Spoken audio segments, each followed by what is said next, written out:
nobody's asking for the Christian expert spokesman. So homegrown leaders who are Christians, who are known, that's just effective strategy. So I think that's one of the many reasons that the future is going to have more and more part-time, bivocational, co-vocational leaders.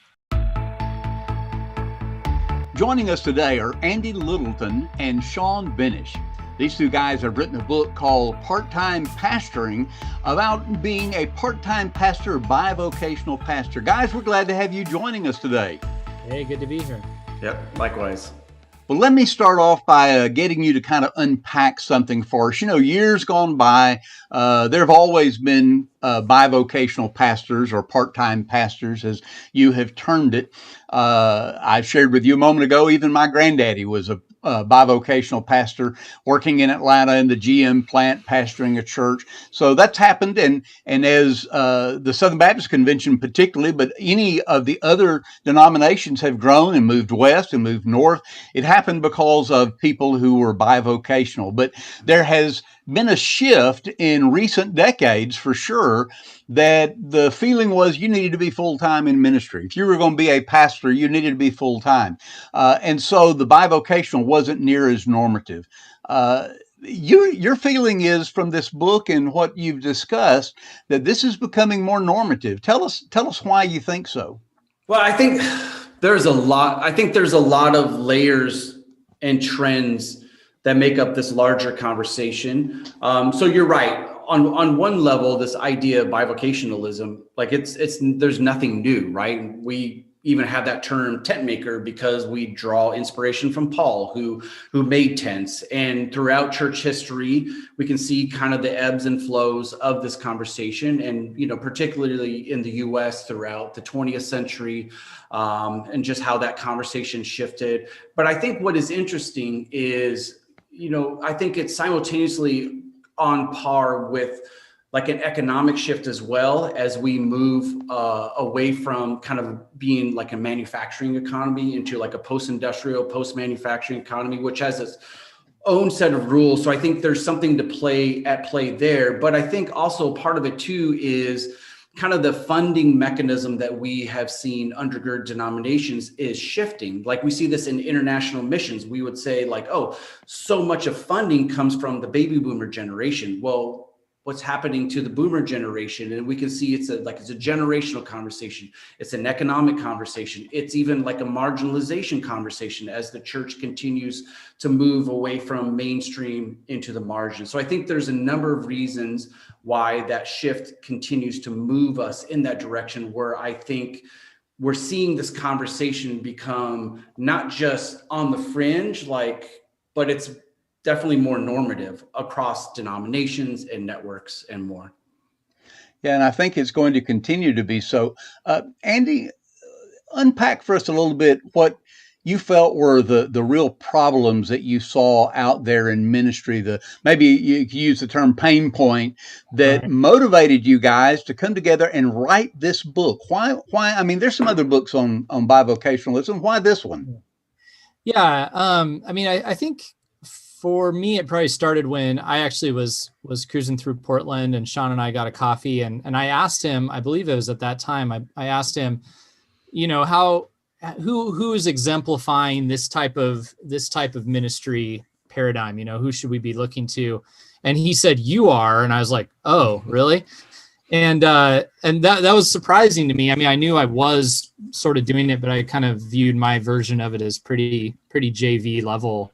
And then as we unpacked that a little bit more, I thought, you know, that's I guess I am doing it. I guess I have been doing it for a while. And then I've been a part of several conversations, kind of a micro church oriented conversations, and other conversations in kind of older denominational settings. And I'm seeing a couple of things. Number one, that there's a need to start kind of grassroots missional churches that don't fit within the normal paradigm. Number two, there are kind of established churches that are not going to be able to function the way that they used to for very long. And this idea of co-vocationalism, bivocationalism is one of the answers. And though there are some books out there, there still seem to be a ton of questions and not a lot of great examples of it having been done well. So I think we sort of looked at our track record, and Sean and I both realized, yeah, we've been doing this for a bit. And so then Sean came to Tucson, took me out to Mexican food, and asked me to write a book with him. You know, probably could ask me to marry him at that point. It was almost the same sort of scenario. No, it was that scares me a little bit there. Well, yeah, we're not going there. But but no, it's we realize a lot of people are having this conversation, and probably they need more than just theoretical stuff, and they need to see more of people who've done it.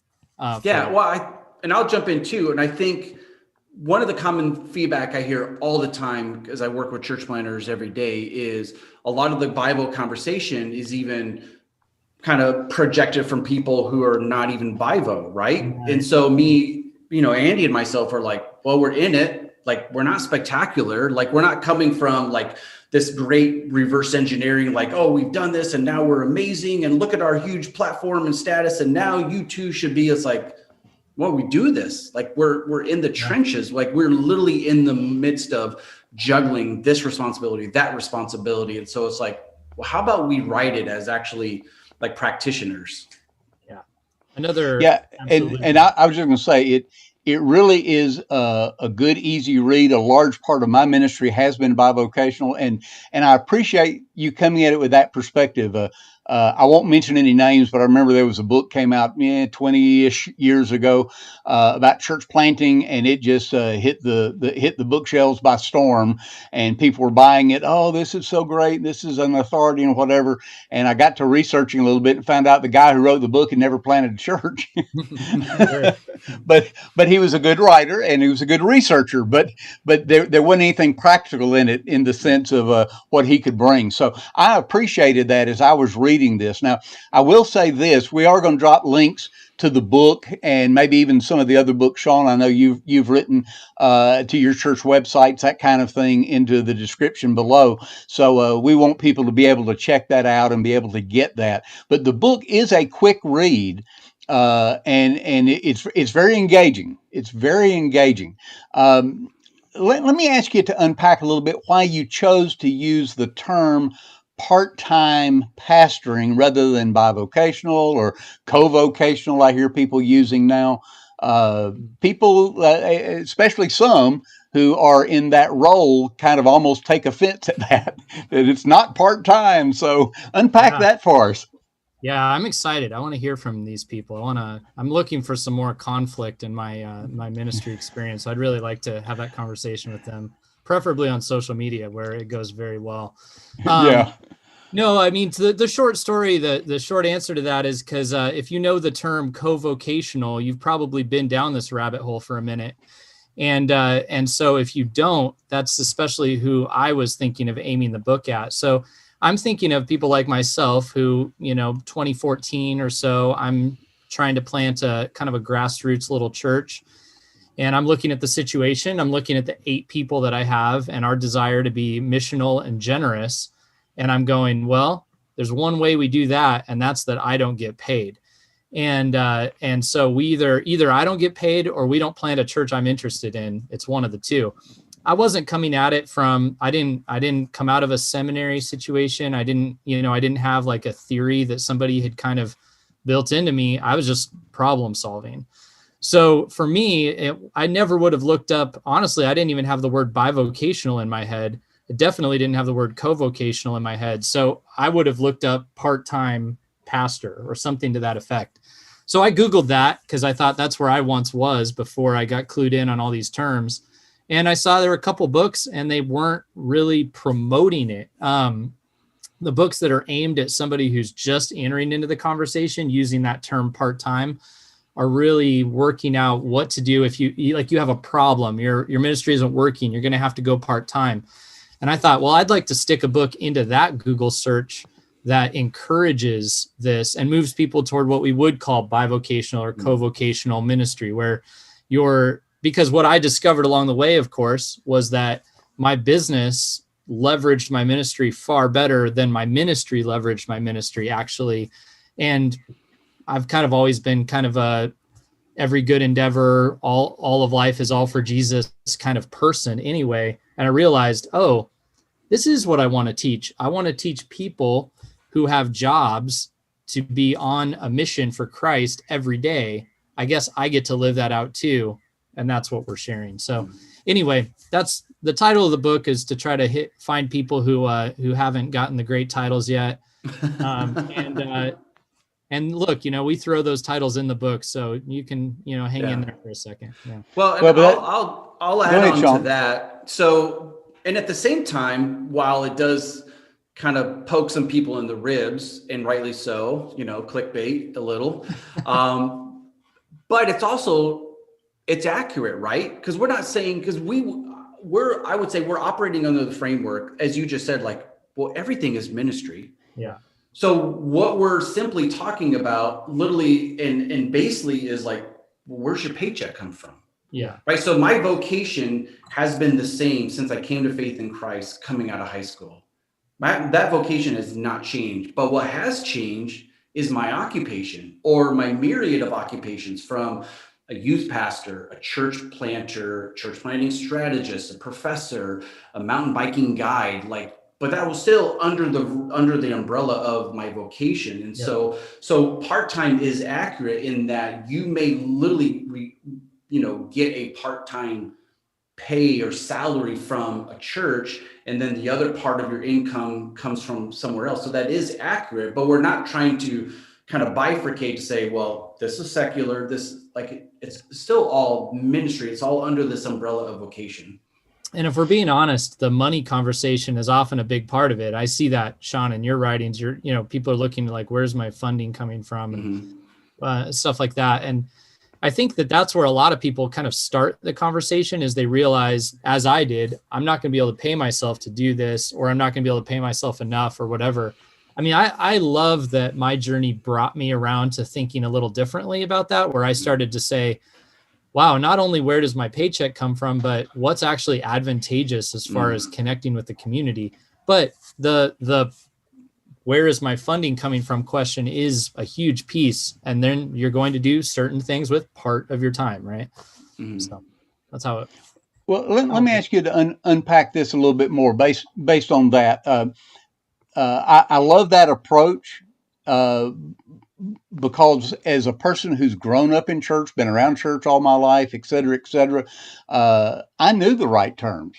Sure. But I think that's a great way of thinking about it. Somebody who doesn't know that and is saying, hey, look, I've done this training. And there are a lot of people, that have gone through. I've known bivocational pastors that were medical doctors, that were advertising executives, that had good paying full-time kind of jobs, but they felt called to the Lord, and they used that as a ministry. And then they also are helping plant a church, or helping pastor a church, or serving on staff in a church, or whatever. So I love the way you put that, Sean.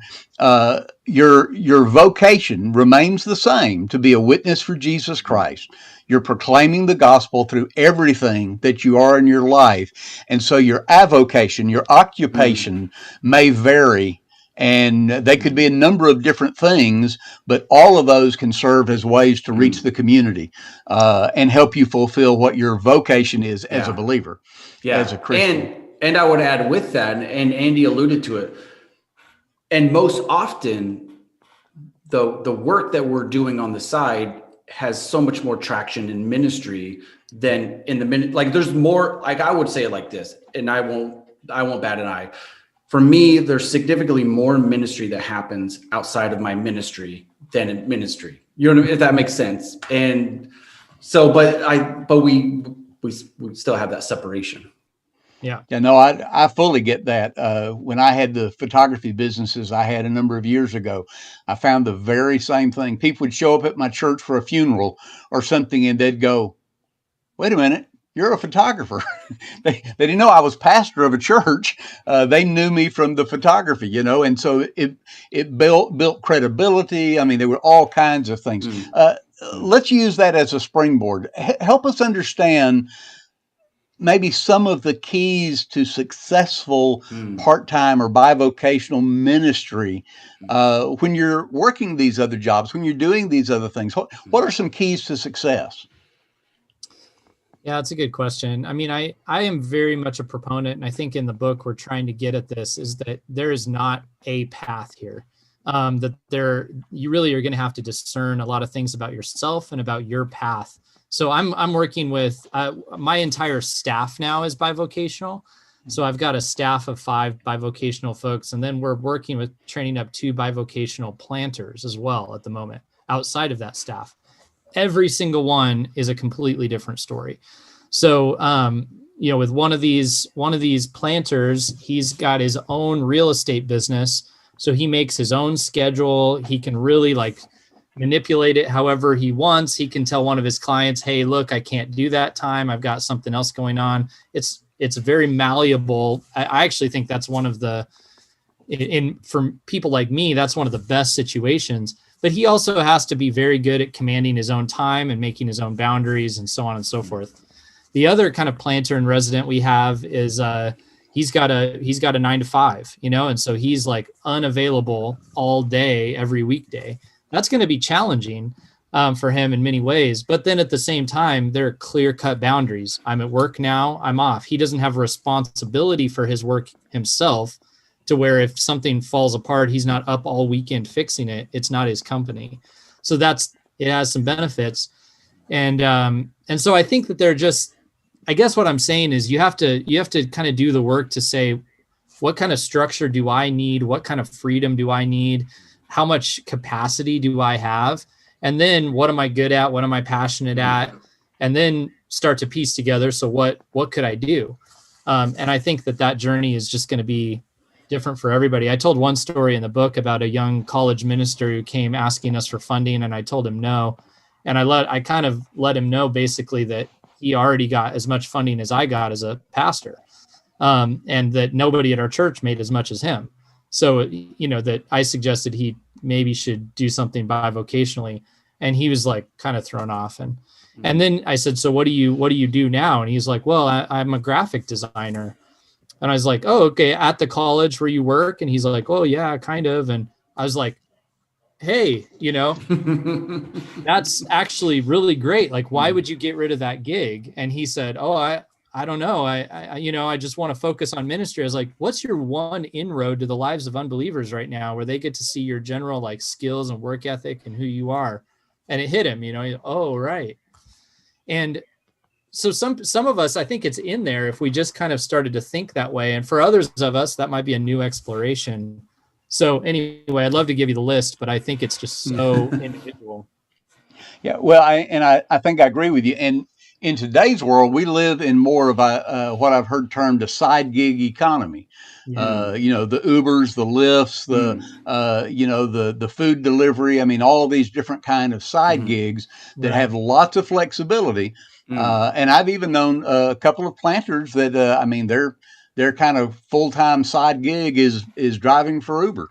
And they love it because they learn their community, they learn their city so well because they have to be able to drive it.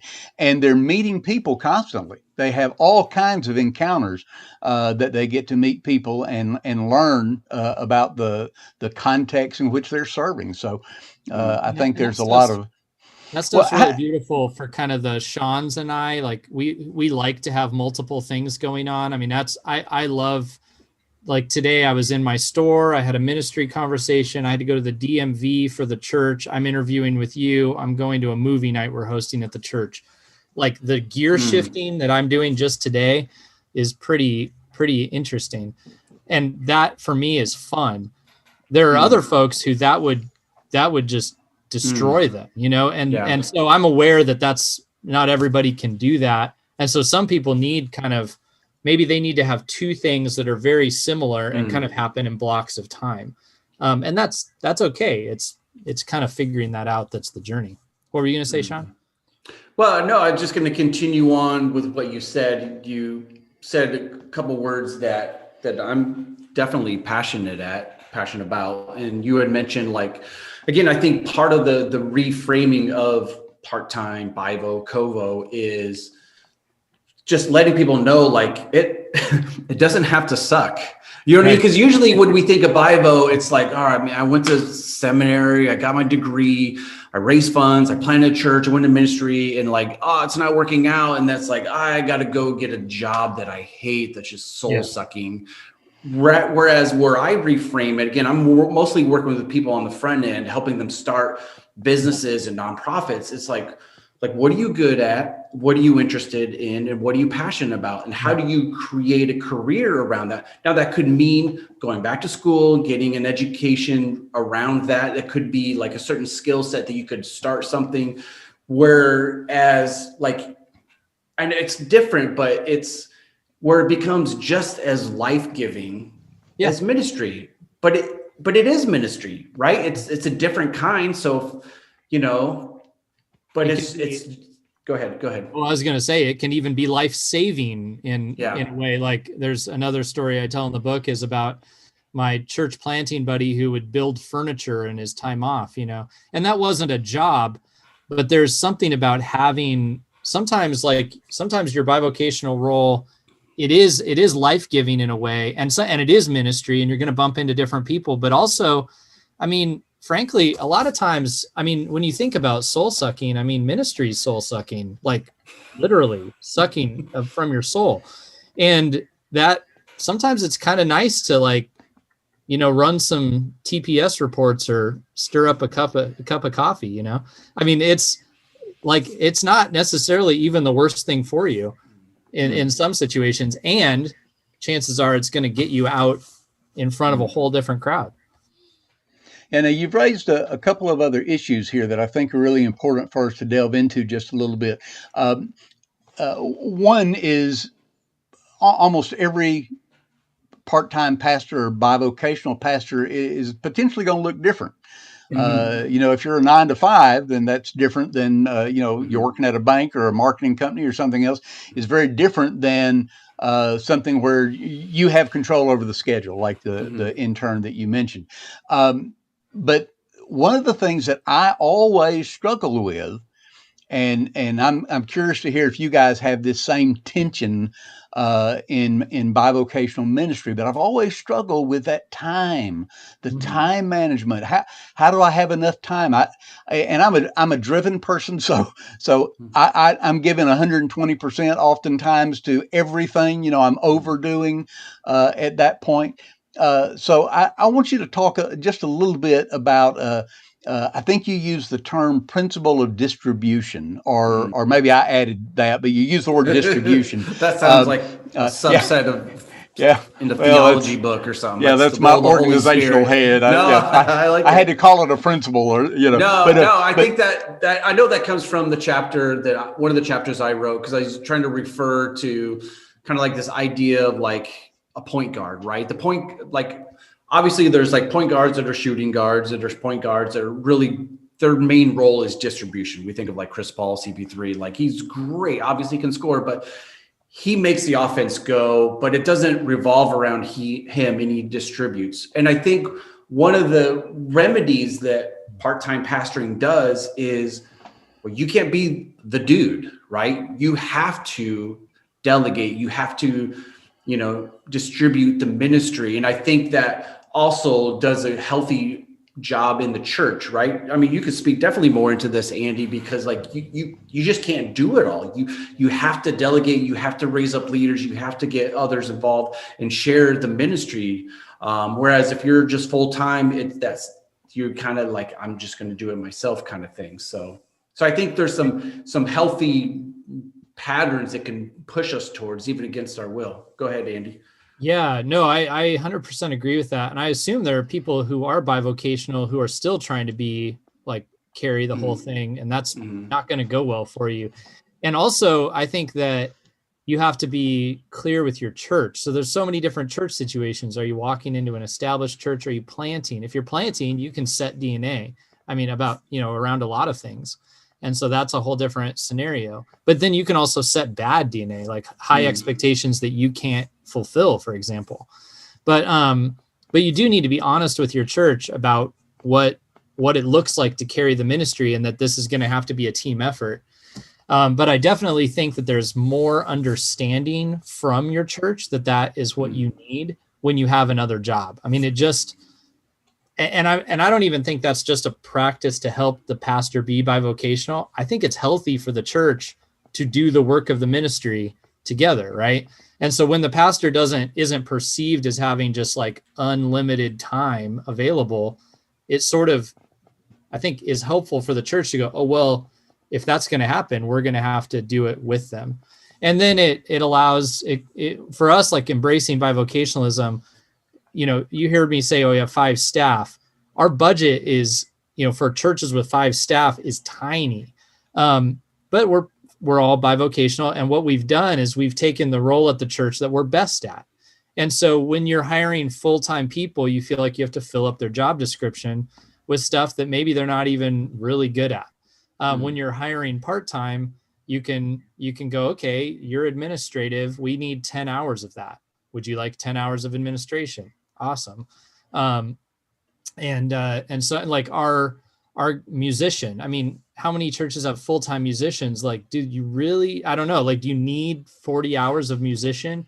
Like, but like our guy who does music, I wasn't supposed to bring that up. Sorry. All you out there.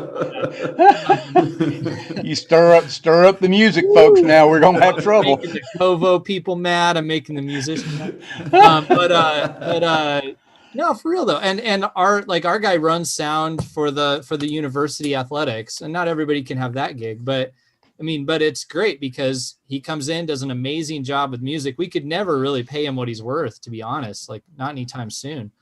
But because he has time to do other things, it works. So, okay, guys, unpack for me a little bit of how do you establish the rhythm that you need in this kind of a ministry. Now, I understand the kind of work you're doing is different. I mean, for different people in different situations. But what are some keys, some principles for establishing some kind of a rhythm so that you can feel? You use the term.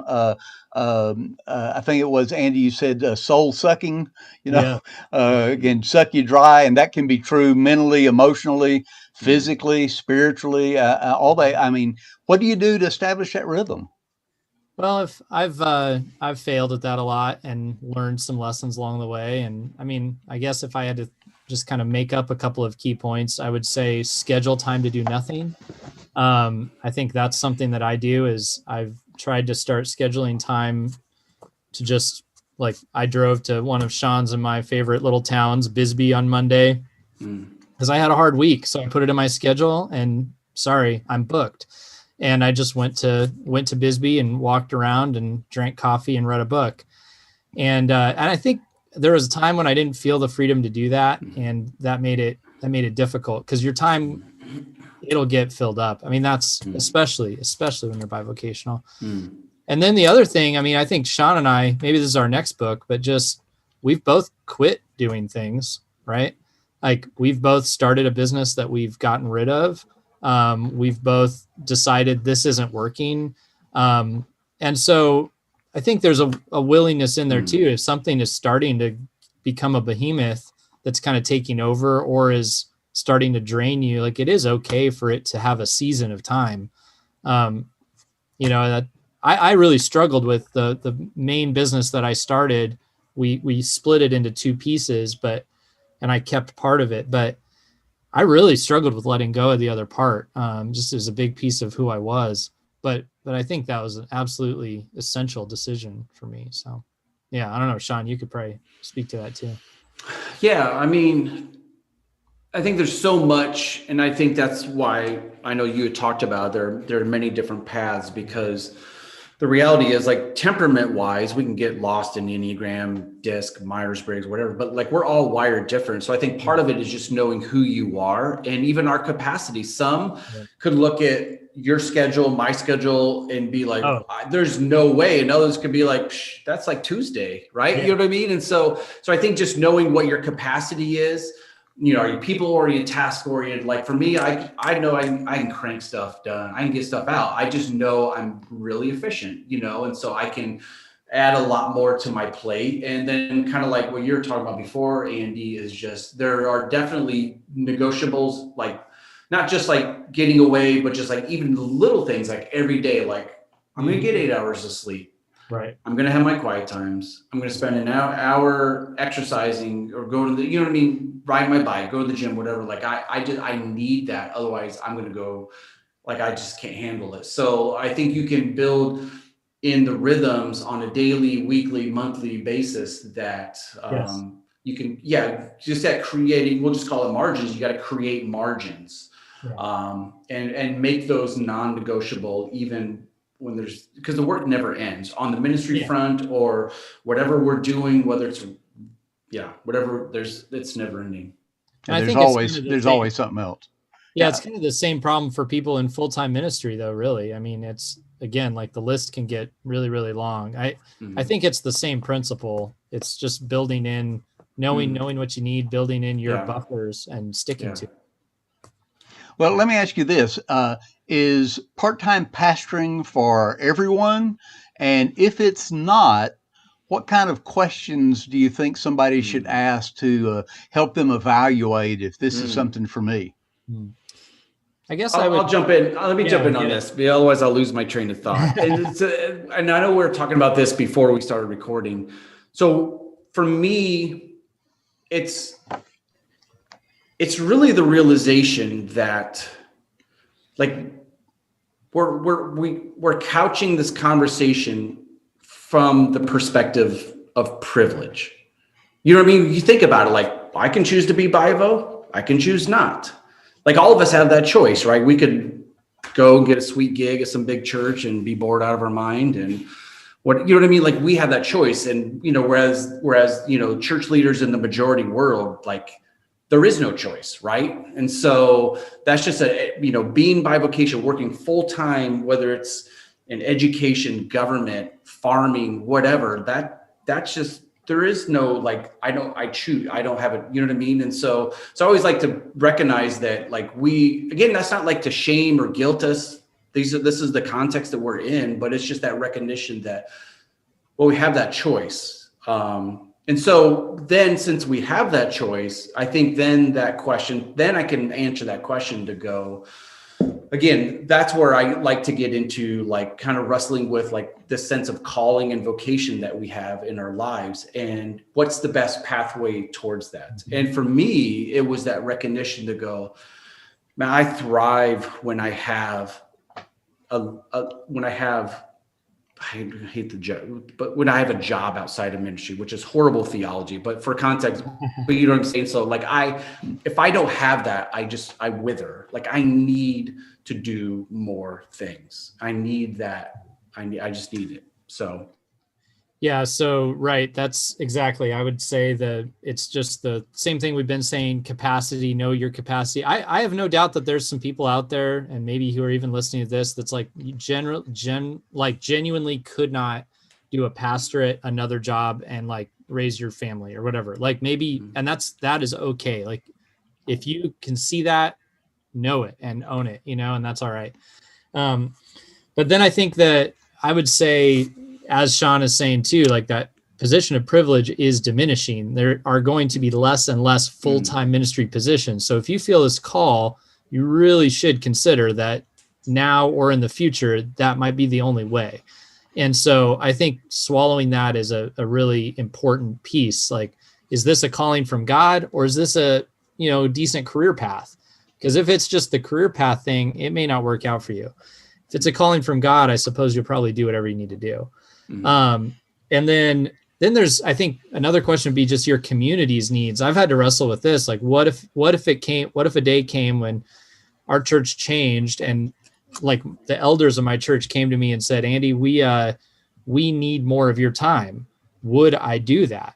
And I think I would hope that I would be listening to the Spirit and my leaders to say, if they need me, if that's what they really need, either we're finding somebody to fill that gap, or I could let it go. I'm open to that. But I've seen a lot of pastors later in their career who had this full-time period where then it changed, either because the church got smaller or because, like, the newer, younger leader was raised up or whatever. And that's a healthy thing. So you might go back to some form of bivocationalism. And so I think it's for a lot of people, not everybody, and it's for times and seasons in different ways. And then I think the bigger question, though, that I really want people to think about the most is what serves the mission of God the most for you to do, and to really consider that potentially, especially in kind of a post-Christian culture, very few people who don't know Christ are asking what the church thinks about anything. In fact, being a pastor for me in my context in Tucson, Arizona, is a great way to shut a conversation down. So like if your mission involves reaching people for Christ, you really, really should consider, doing something in and among them that they understand and respect, and where you can collaborate. That's probably an excellent strategy. One of the things I used to when I was working with church planting assessors, and we were assessing church planters, there was this phraseology that was used by a lot of people is we're looking for 5-star church planters, 5-star church planters, 5-star church planters. And they would constantly say that. And I tried to communicate to all of our team, look, potentially every person in the room is a 5-star planter if you understand the context. Because a guy, and I was in Michigan at the time, so I'll use that as my illustration. A guy who could be a 5-star planter in a Detroit could blow it up terrible up in northern Michigan, where it's open country and rural. A guy who maybe was a 5-star planter in an open country rural setting would just die if he had to be in a big city like Detroit. You have to understand, you have to match, you have to understand who you are, what your capacity is. And Andy, you're exactly right. I couldn't say it any better, that understanding who you are, you may not be able to have 3 other gig jobs on top of what you're doing in ministry. You need to know what you're doing to be able to have a good ebb and flow and a balance, and what we talked about, trying to have that rhythm, in your life, to be able to have. I use the word balance. I learned a long time ago there's really no such word as balance when you're in ministry, but because it goes up and down, at different times. But you have to do everything. It's just like, I love the story, Andy, about just getting in the car and getting away for a while, because you need that. You need that kind of thing. Well, look, guys, let's wrap it up with this. I want to ask you, you make an argument in the book as you're wrapping things up that really part-time pastoring and part-time ministry really is the future. Sean, you jumped into that just a little bit a minute ago, but I want us to kind of unpack that as we kind of wrap things up here. Why do you really think that really is the future for us to effectively be able to communicate Christ to a lost culture here in North America? Bobby, I want to pick up on something you said, and I am going to get to what you just asked, but another nuance that you brought up had to do with place. You talked about different cities and different contexts. Something that I really appreciate that Sean writes about a lot is that, a lot of our models included sending people off with these big budgets to places that they don't know. And often it's because you've trained up the experts in the academy or whatever, and then you're shipping them to where you feel the need is. When you think of, and that often doesn't work. It can, but it often doesn't work. And we've seen that happen in all of our contexts, I'm sure. I've seen it recently. But when you grow up kind of homegrown leaders in a context that they understand, there's a lot of benefit. A lot more of those churches stick, and you'll also see a lot more commitment. Like these are the leaders who are willing to do something like bivocationalism and are willing to take it slow because they understand the context and the challenges. So when I hear, Sean talk about Portland, like you can tell he's owned Portland. Portland's home, and he really has come to understand it. Tucson for me is very much home. I've seen other pastors come around here. I've one conversation at coffee with them, and I'm going, nobody's going to like you here. Like, it's just, I can just tell. And it's like, you're not a Tucson person. You're going to need like years to become one. Are you up for that? And so that's another layer of all of this that I think is really helpful. But so with the future being part-time, I really think we're going to need more homegrown leaders. I think we're going to need people who raise up out of their contexts, because in the post-Christian world, those are the people who are going to be trusted. Outside Christian experts, nobody's looking for them. I mean, look on the news. Who's looking for them? We're looking for spokesmen to try to explain Christians. You know, that's why Russell Moore is always on. They're like, please help us understand them. And he's trying, right? But like nobody's asking for the Christian expert spokesman. So homegrown leaders who are Christians, who are known, that's just effective strategy. So I think that's one of the many reasons that the future is going to have more and more part-time, bivocational, co-vocational leaders. Yeah, and I'll continue to go on that because, again, I mean, I write about it a bit and talk about it lots, and just observations in 20 years of church planning. I mean, that's that's the common storyline, right? Dude raises a lot of money, usually moves from the South to someplace like a Tucson or Portland. 5-8 years later, he's gone, right?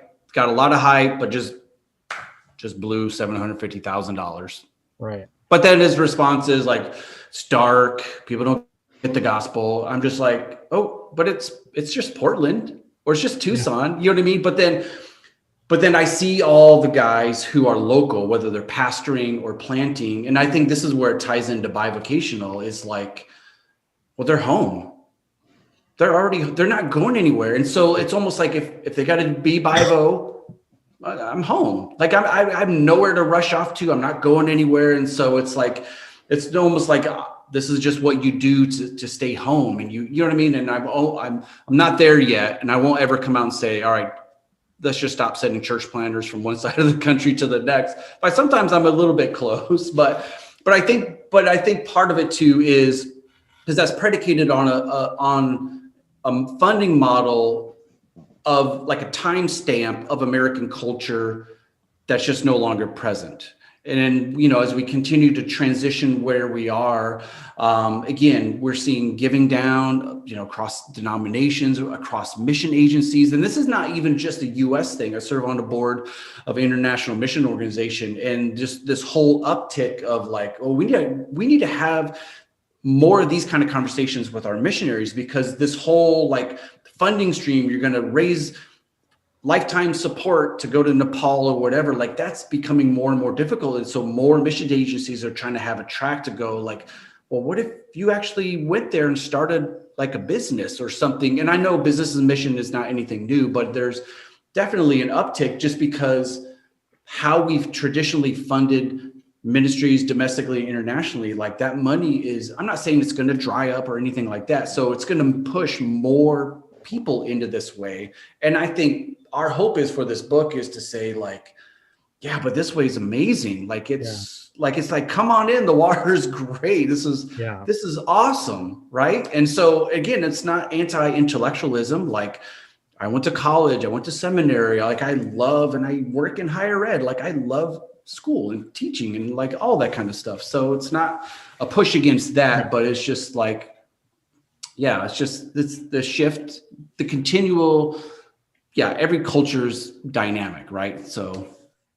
Yeah, that's a good point. And when I say something about people being sent from like the academy, I actually see so much value in that, especially in like what you're doing, Sean, where in the academy, you're preparing people for these multiple paths. You're giving them tools to do multiple things, you know, where it's often, I've always kind of had an issue with the transplanted church model, but that's like, for me, it's when you go to the academy and you learn one version of church and you try to go and live that out in a part of the world where it doesn't fit at all. And so I think we have a ton to learn, a lot of great, amazing, educated people to send. We just got to learn how to do it different, because that model's breaking at the moment. Well, and when it comes to church planting, that what I've always called the parachute planters, you parachute them in and you buy them a house, you give them a good salary, you give them startup money, all that, whatever. And you're right, Sean, 3, 4, 5 years down the road, oftentimes they're gone. Money's run out. They hadn't been able to raise more money, and it requires a lot. And so the failure rate's pretty high sometimes on those. And, another thing, and we need to wrap it up, but another thing that you've hit on, the loyalty to the community Yes. is so much higher. Mm. And the other thing I've noticed is the commitment Mm. between pastor and people in that kind of situation is so much tighter sometimes, because they're walking together. And this is where, I mean, I didn't ship in from somewhere. This is home. This is where I live. I plan on staying here, and so it's I hate to talk about power struggles in churches, but it's there, and the political things that happen in churches as well. But a guy who is bivocational, there's some strength he has to not having been his family's income be totally dependent upon that church. And there's some huge advantages to that, for sure. I've shared that with potential bivocational planters, that you're not as beholden to the church edifice and the big donors. I mean, it changes the dynamic a little bit, and that's not the big reason for me, but it's a factor. Sure. It does change. Yeah. Well, yeah. You can, although I wouldn't advise saying it, but you can look in the eyes of that bully in the church or whatever you want to call it and say, I don't really care. I don't care. This is what I feel God's leading us to do, and that's what we need to do. And you're not pulling the purse strings to put pressure on me, because especially, a guy's got a young family and whatever. Boy, I mean, that's tough. That's tough. And so, yeah, there are some advantages to bivocationalism like that. Well, look, guys, we do need to wrap it up. Andy Littleton, Sean Benish, this book, Part-Time Pastoring, a great read. I hope that lots of folks will get it and really digest it. It'll encourage them from a positive perspective as well. Andy, you kind of were a driving force. Let me give you the last word here. Anything you would like to say as we kind of wrap it up? Anyone who would be looking at this as an option? Oh yeah, I mean, I think if you're even thinking about it, you really should dive all the way in and consider it. I consider our book to be kind of an entryway into the conversation. This particular book is kind of a little field guide for getting started. I think there's really great stuff. I think follow everything Brad Briscoe does, and co-vocational church planning is real thick. Sean has written a lot of other books that get you just into strategy and thinking about place and all sorts of great angles on this, and you can go very deep into it. But I would encourage you to. I think it's the future. I think even if you aren't going to be bivocational, you're probably going to work with people who are, and you should understand it. So at the very least, become more familiar. It's going to be a thing.